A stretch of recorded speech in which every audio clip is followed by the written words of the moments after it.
Hello students, देखिए अपने प्रबंध अंकेक्षण के विभिन्न पहलुओं के बारे में बात चल रही थी, जिसमें एफिशिएंसी ऑडिट और प्रोप्राइटरी ऑडिट के बारे में हम बात कर चुके थे। और अब आता है परफॉर्मेंस ऑडिट, निष्पत्ति अंकेक्षण।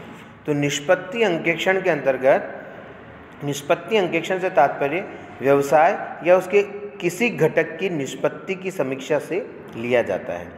इस अंकेक्षण के अंतर्गत ये जांच की जाती है कि कार्य का संपादन निर्धारित लक्ष्य के अनुरूप है या नहीं, या जो निर्धारित मानक डिसाइड किए गए थे उसी के आधार पर किया गया है या नहीं।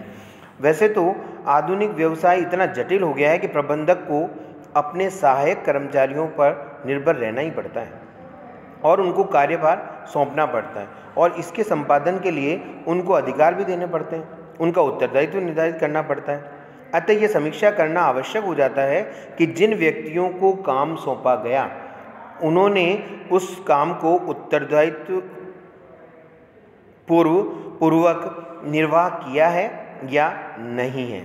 तो निष्पत्ति अंकेक्षण के क्षेत्र में क्या क्या चीज़ें आती हैं, जिस तरह नंबर 1 देखिए, क्या निष्पत्ति अंकेक्षण में केवल किसी कार्य के संपादन की समीक्षा ही की जानी चाहिए अथवा इसमें कंपनी के उद्देश्य, नीतियाँ, योजनाएं, संगठन, ढांचा आदि भी संबंध में जांच होनी चाहिए।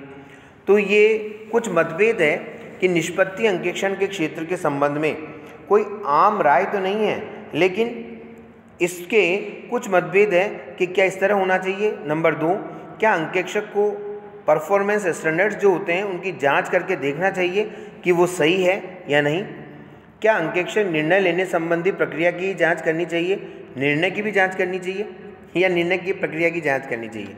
तो इस प्रकार ये निष्पत्ति अंकेक्षण का क्षेत्र क्या होना चाहिए उसके ऊपर थोड़ा सा ये मतभेद हैं। तो जिसके अंतर्गत इसमें संदेह नहीं कि उपयुक्त सभी कार्यों का प्रबंध अंकेक्षण के संबंध में समावेश हो जाएगा, लेकिन निष्पत्ति अंकेक्षण में अंकेक्षक को निम्नलिखित जांच कार्य करने चाहिए। क्या क्या करने चाहिए? लक्ष्यों की जांच करनी चाहिए। लक्ष्यों की जांच, प्रबंध अंकेक्षण को ये देखना चाहिए कि जो लक्ष्य निर्धारित किए गए हैं वे उचित या व्यावहारिक या वास्तविक थे या नहीं। संसाधनों की जांच, कि प्रबंध अंकेक्षक को ये भी जांच करनी होगी कि व्यवसाय में लक्ष्य तो निर्धारित कर लिए, लेकिन लक्ष्यों तक पहुंचने के लिए क्या वहां पर संसाधन मौजूद हैं या नहीं। लक्ष्य प्राप्ति की जांच, लक्ष्य की प्राप्ति किस सीमा तक हो चुकी है। फिर विचरण की जांच, विचरण का मतलब होता है कि अगर जैसे जो निर्धारित किए गए थे लक्ष्य, अगर वो पूर्ण रूप से प्राप्त नहीं हुए हैं या कम सीमा तक प्राप्त हुए हैं तो उनमें विचरण जो रहा, जो वेरिएशन रहा, वो क्यों रहा, उनके कारणों की जांच करना भी प्रबंध अंकेक्षण के अंतर्गत आता है।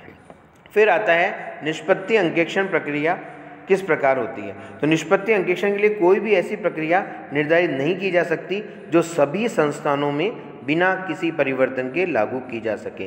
प्रत्येक संस्था की अपनी विशेषताएं होती हैं और अंकेक्षक को उन्हीं के अनुरूप प्रक्रियाएं अपनानी पड़ती है। फिर भी इस संबंध में सामान्य तौर पर निम्नलिखित मार्ग अपनाया जा सकता है। नंबर 1, सर्वप्रथम अंकेक्षक को प्रबंधकों में परामर्श करके ये निर्धारित करना चाहिए कि कार्य के कौन से क्षेत्र निष्पत्ति अंकेक्षण के अंतर्गत आएंगे। हर एक काम की जांच के कोई निष्पत्ति अंकेक्षण नहीं होगा। पहले वो उन प्रबंधकों के साथ में बैठकर मीटिंग करेगा और मीटिंग करके ये निर्धारित करेगा कि कौन कौन से कार्यों का निष्पत्ति अंकेक्षण होना चाहिए।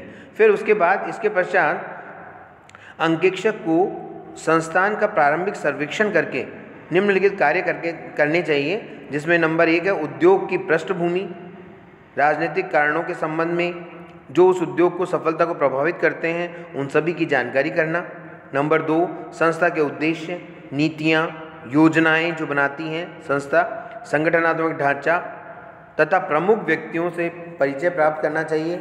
नंबर 3, संस्थान की विभिन्न क्रियाओं, प्रक्रिया नियंत्रण, निष्पत्ति मानक एवं संस्था के स्थापित अंकेक्षण की विधि आदि बातों के संबंध में जानकारी प्राप्त करनी चाहिए।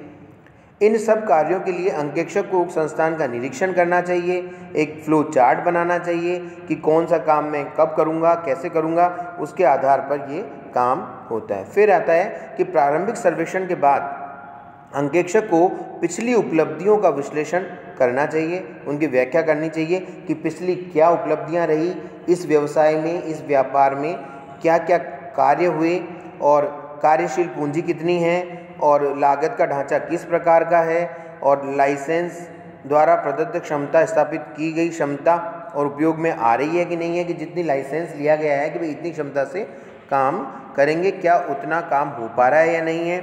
और उसके बाद उसको की फैक्टर्स निश्चित करने चाहिए कि कौन कौन से इस व्यवसाय के मुख्य कार्य हैं, मुख्य अवयव हैं, जो उनको बोलते हैं हम की फैक्टर्स। तो की फैक्टर्स पर ज़्यादा ध्यान दिया जाना चाहिए, उनके अकॉर्डिंग ही कि उन की फैक्टर्स को जो काम सौंपा गया है, की फैक्टर्स के अंतर्गत जो काम आते हैं उनको वो पूरा कर पाए हैं या नहीं।